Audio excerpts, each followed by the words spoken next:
Welcome to Chaps Many Cultures Thursday edition. It is the day before Friday the 13th. Not that that matters to anybody, but today we're talking about music. When you hear a particular piece of music, does it take you back? Does it connect you with a trip, a visit, any type of thing that, or maybe your own culture? We're going to talk about our experiences with that, and we want to hear yours. Coming up now.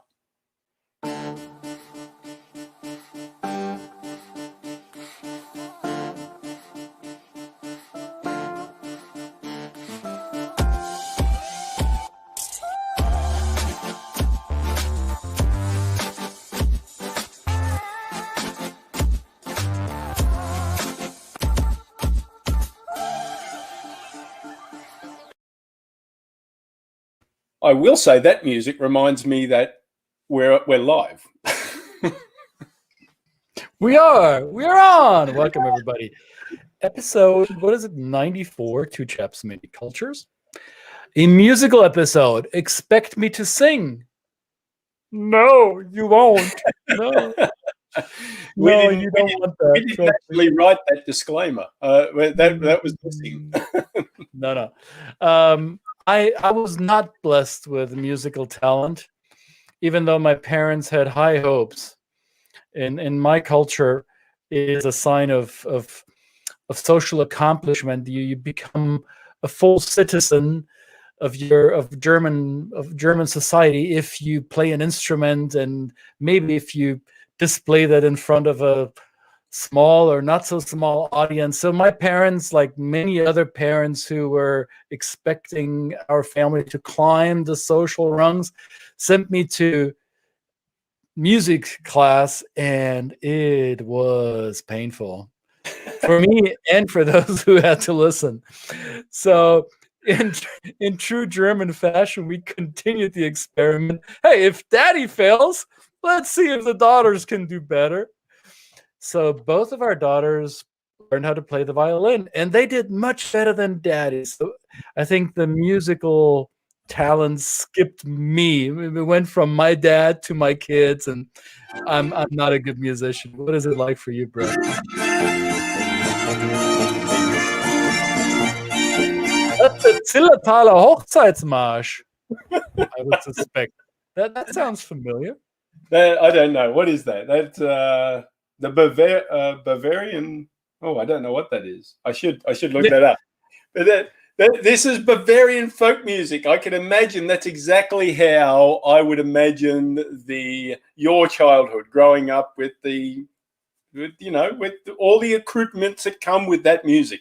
Fantastic. A little bit. Yeah. Now, if my ear, see, I may not have a talent for making music. However, I think I developed an ear for consuming music.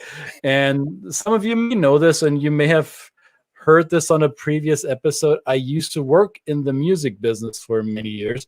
So music has always been dear to me, even though I suck at making it. But if my ears did not cheat me, I think this was the Zillertaler wedding march, and the Zillertal is a valley in Austria. So technically speaking, it would be Austrian folk music. However, it's very close to my culture, and yes, this is something that we listened to as a kid, not necessarily with a lot of pleasure, because it was this grandparent stuff. Now, as I'm advancing in age, I've grown to like the traditional folk music of my culture. What's the traditional folk music of your culture, Brett? Well, I don't know. This might not work out. What do I say?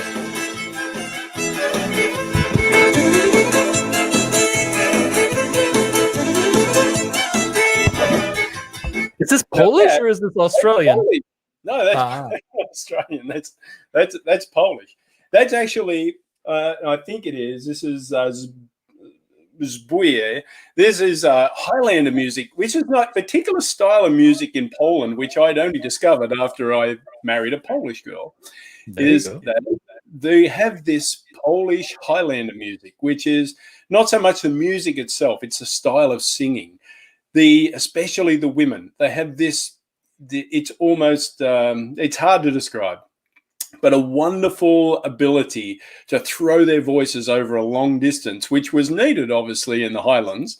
Okay, and it is kind of almost like a shout, a visceral shout, but it comes from a long way down. And as somebody who's kind of done a bit of musical singing training, you can hear it in the way they display this music comes around, and I just love it. I mean, there is nothing. When you go to the mountain villages of Poland and you hear this music and the women especially singing, it does something to you. I've taken people there. I said, you just can't experience it until you, especially when you see it in person, see it and hear it in person. So these are wonderful things. Yeah. Not just in Poland. I think everywhere in the world where geography and topography separates people from each other, and getting to and from a village, one village to the other, is cumbersome. Music and sound has developed into a communication system, right? So in the Alps, in Switzerland, and in parts of Austria, they have these Alp horns. I'm not sure if there's an English translation for it. These long big pipes, so to say. It's where they blow into it, and the rhythm and the cadence and the melody that they create is kind of a messaging system. It's not just music; it transports meaning, right? And what great way to communicate with, maybe with lyrics, with words, and sometimes without, just with the melody, with the rhythm, with the harmonies and cadence of sounds. And to me, when Brett and I talked about what we're going to talk about on this episode, we first of all did not talk about what we're going to wear. So this is pure happenstance that both of us are wearing pink today. And real men do wear pink, just in case you feel compelled to comment on our choice of color. Let's nip that in the butt right away.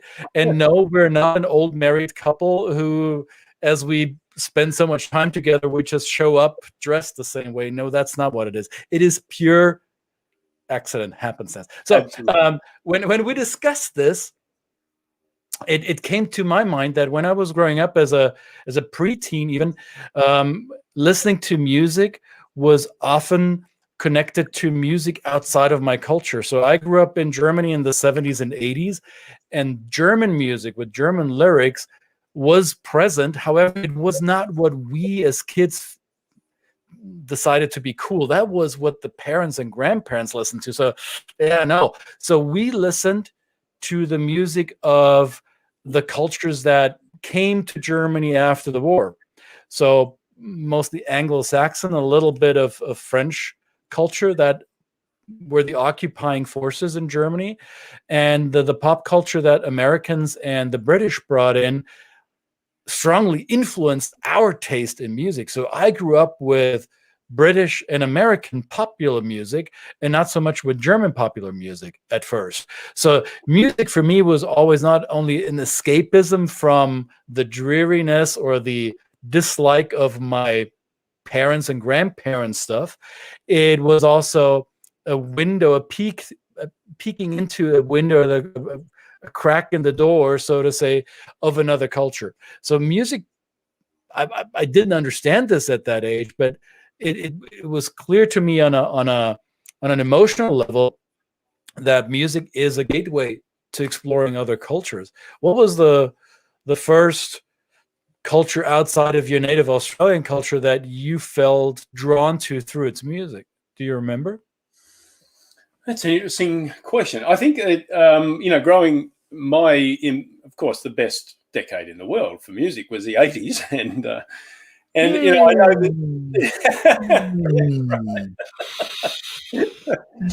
that obviously we had a lot of American music. American music was ubiquitous. It just seemed to be there all the time. We had the big bands and they came and toured Australia, and we had exposure to those, right? The typical big bands. We're also very proud of the abilities of our bands to go offshore and make their own way in the world and become very popular. The INXS's, AC/DC's of the world. Strangely enough, and I know but when I think about unusual music that I heard, it was actually bands like electronic music, which seemed in the 80s, it seemed kind of strange, but it was electronic German, like the Kraftwerk type of music. This very different type of electronica sound that were, even though people had electric snares and that kind of thing in a lot of popular music, but it was that music I think that I connected to. Strangely enough, although some might say it's cultural appropriation, the Paul Simon era where he went through that wonderful kind of African beat influence, right? And exposed. Oh yeah. That was one that I really appreciated as well in the 80s. Diamonds on the Soles of Her Feet, right? The South African Stephen Biko inspired album that he did. Yes. Yeah. So I just want to acknowledge Scott here. Scott says music is the great equalizer that has no borders. I agree, Scott. Thank you. Thanks for watching. Absolutely, yeah. No, that it is, and I think that's what attracts everybody. You can usually have a conversation with somebody through the lens of music. As I've always said, that I've always told people that I will bore you to tears with the way that I follow Ben Zander, who is the music director at the Boston Philharmonic.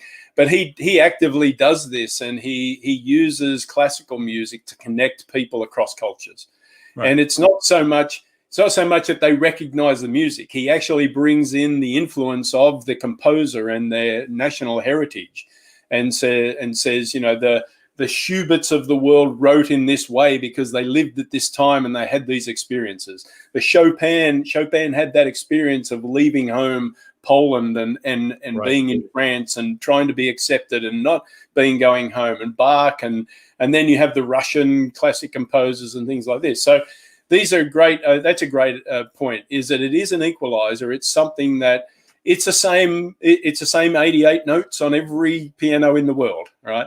Then there's the music that is not always easy to travel, or that has a hard time traveling. I remember attending a conference that Brett was organizing not too long ago, and as a part of the closing ceremony of this virtual conference, there was a lot of Mongolian music that was presented to the audience, and I'll be honest, it was difficult for me to find an approach, an auditory approach to it. I did not connect with it. I might connect with it once I'm immersed and embedded in that culture. Through digital media or through digital communication, it didn't work for me. But then I do want to say that I want to pick up on what some of the comments are saying here. Christina in Italy says, for her in Italy, it was also English and American music that made her aware of other cultures. In excess, yes, Brett, I agree. I'm the same generation. In excess. Also, Brett and we had this conversation the other day.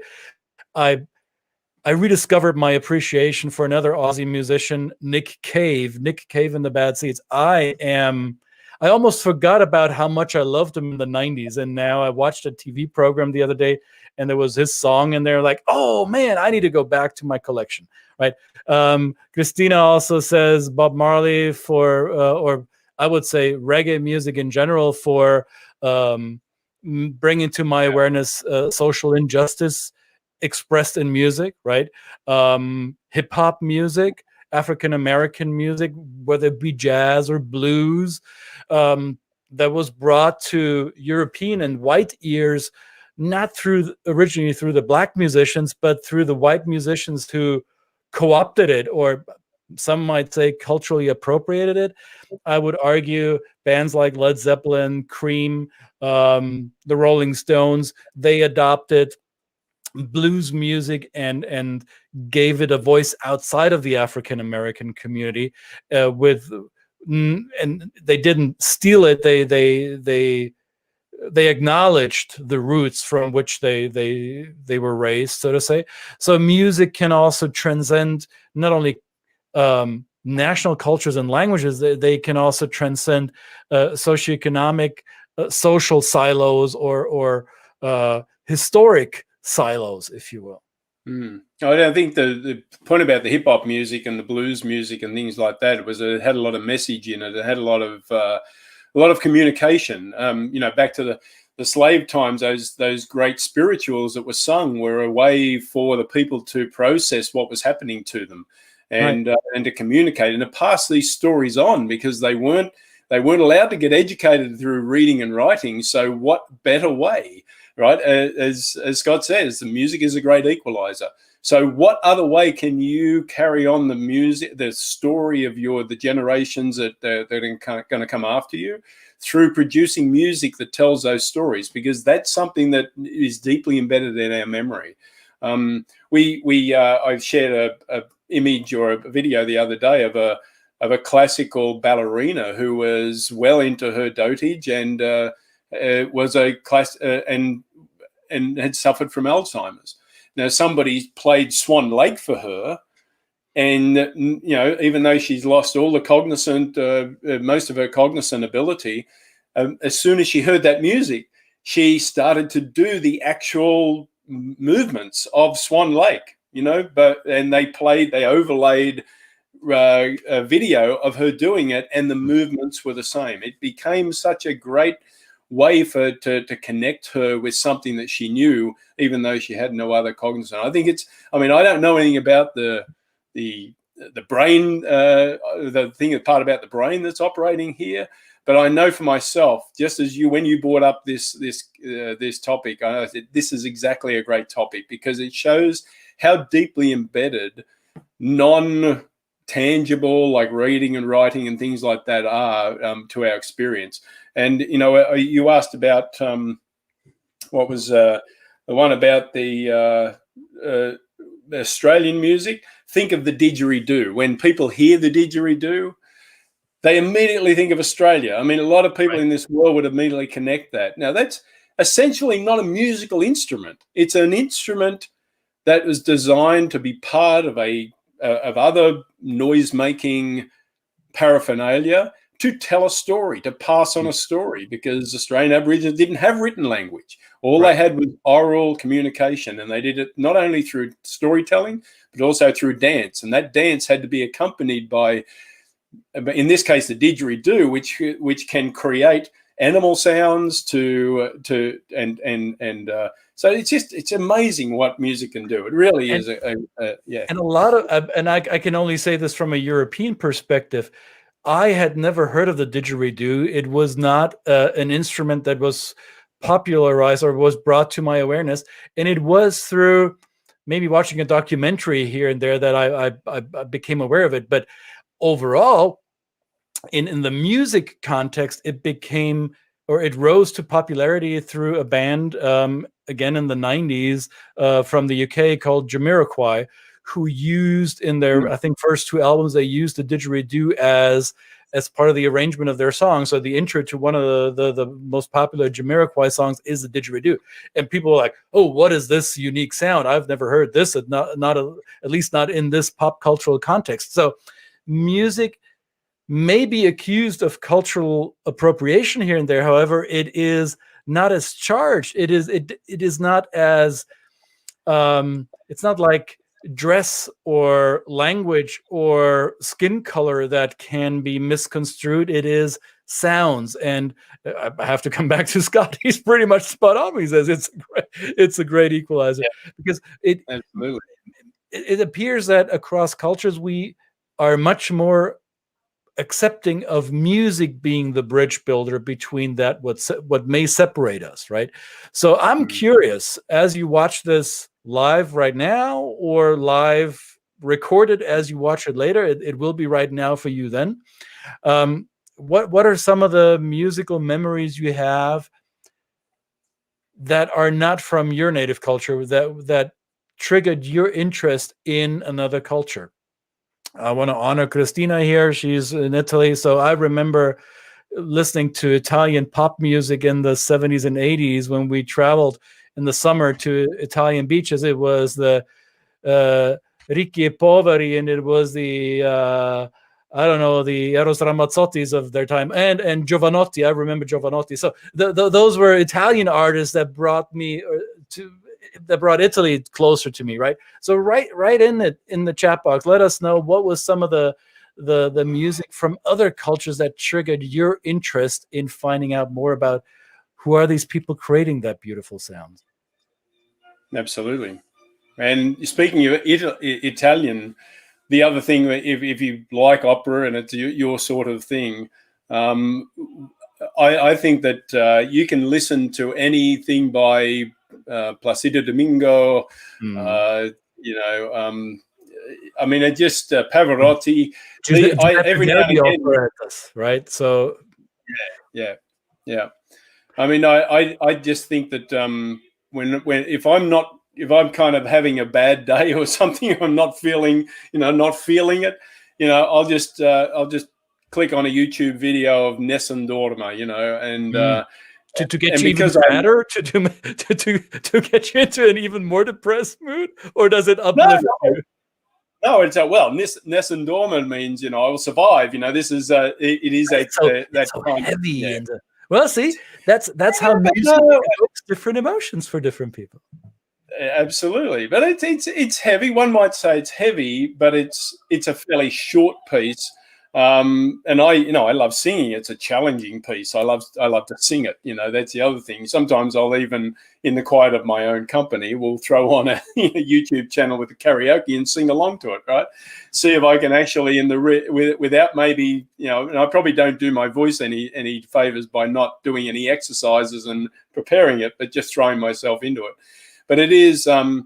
For me, I'm a singer, I've spent a lot of time on stage. I've spent a lot of time singing. So I've had that visceral experience of even performing music and seeing the effect it has on an audience, seeing the connecting ability of it to bring people together and, and have a large crowd sing a song that you're singing and sing it back to you, especially if it's kind of a call and response opportunity. There are some in rock music that are quite fun to sing, when you get the audience participation going. So, yeah. And what music also taught me, and I didn't plan on mentioning this on this episode, but now that you bring it up with call and response, I had an awakening moment around this, because I was in tune with my musical taste ever since my preteens and teenage formative years, and I knew which music camp I belonged to, so to say, as a teenager, because when I grew up, music was part of our identifiers, whether we